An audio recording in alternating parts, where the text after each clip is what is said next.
The shield maiden rode out of the south with steel and silence, and she carried with her the burdens of the world.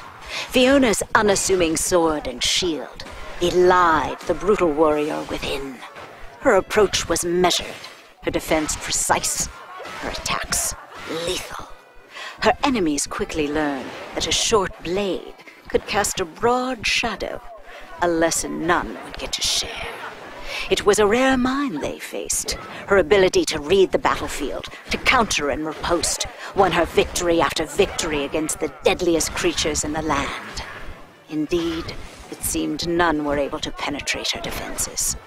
Should a foe attempt to smash through her guard, she would simply show them her long hammer and remind them of her superiority. For Fiona's was the spirit of the Sentinel, and it would not be broken.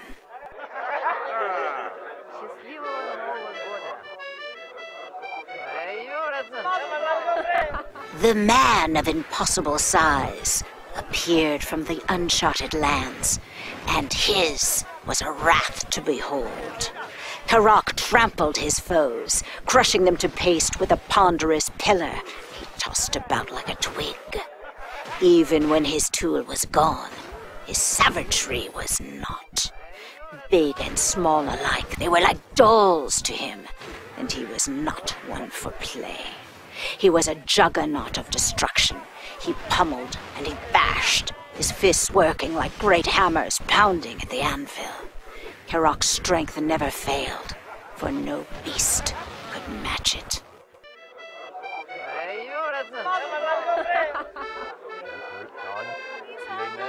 The young blacksmith forged his rage in steel and set out to find the father he lost.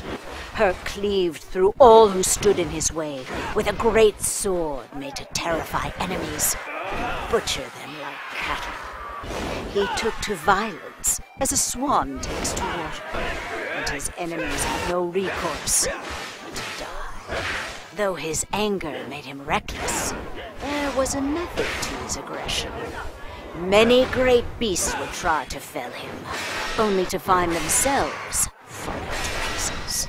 His instincts were flawless, and one by one he would lure them into false confidence before chopping them apart with brutal efficiency. Hurk followed his savagery like a siren song, and its only calling was utter devastation.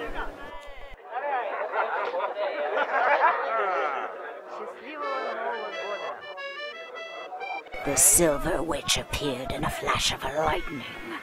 Arisha's exotic spell sword and magical focus worked as one, driving back the dark with the brilliance of her spirit. None in this world had ever faced her kind. She came at them with a blade wreathed in the very ether itself, calling upon the forces of the arcane to demolish her enemy. She was a blinding streak in the dark, bewildering and deadly. Even the most fearsome creatures were helpless in her presence. She held the final seconds of their lives with a delicate grip, and crushed them without a moment's remorse, for Arisha's heart was tempered in mystic flame, harder than the strongest steel.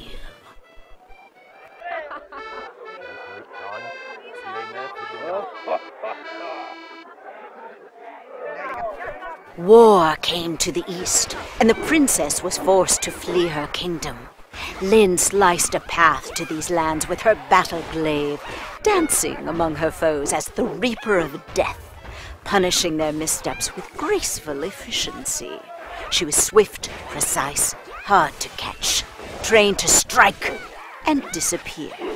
She dispatched even the most dangerous of foes with a flurry of techniques, laying traps and detonating them with an ancient killing blow. Lynn's tireless assault earned her a reputation as the whirling assassin from across the seas, but to her enemies, She would always be feared as the Queen of Destruction.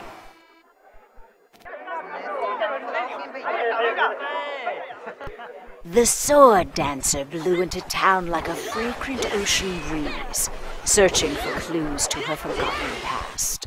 Vella rollicked across the battlefield with a pair of whirling blades, flaunting her prowess with dizzying displays. She confounded enemies, calling upon an ancient technique to prey on their expectations. The cross dance proved a potent defense against greater foes.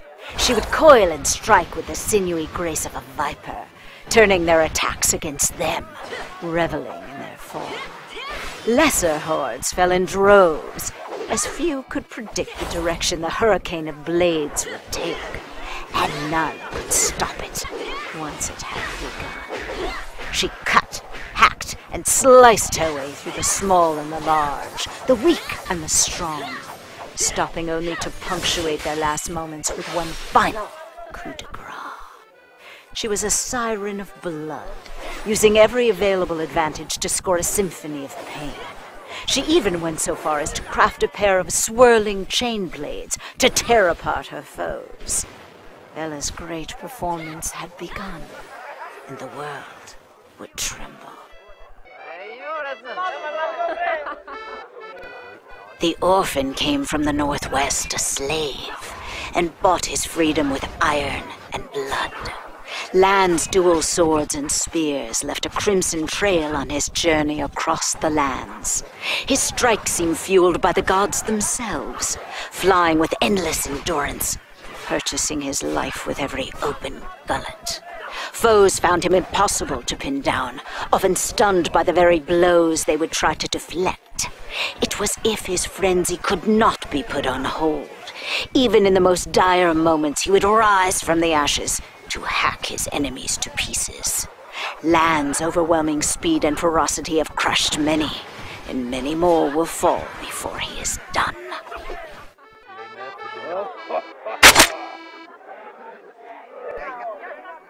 The ranger lost everything, and his anguish drove him from the woodlands. Kai descended upon his enemies like a storm, overwhelming them with a veritable arsenal of killing tools, custom-made to disorient and destroy. The northeastern winds had equipped him with physical conditioning beyond compare, and he surprised enemies with a martial style that never failed to impress. He was a silent executioner, a whisper from the mouth of death itself. Charges, assaults, giant monsters, or packs of beasts. No combatant seemed to break his composure. All were dispatched with cold efficiency, left to rot where they would fall. For he was a craftsman, and killing was his masterwork.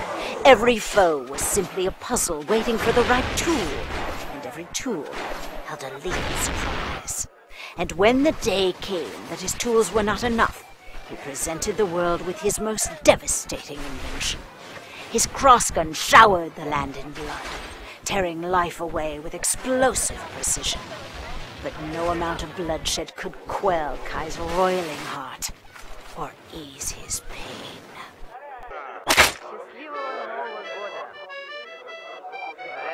The sorceress appeared on our shores from a long-forgotten realm. Evie dazzled foes with staff and scythe, dominating the battlefield with an exotic melange of physical prowess and magical mastery. She tore enemies asunder with bolts of the arcane, or set them alight with a wave of her staff. Though she commanded attention with her grace and youth, any foe foolish enough to underestimate the foreign beauty soon found themselves crushed under the very fabric of reality. She seemed to take particular delight in the more outrageous spells. Should any beast be brazen enough to stand and fight, she would simply conjure a great construct of rubble and iron. A golem, beholden to her every whim and command, filled with an unquenchable desire to protect its master and destroy anything in its path. But her powers did not only rend. Her alchemies granted protection, healing, even life itself.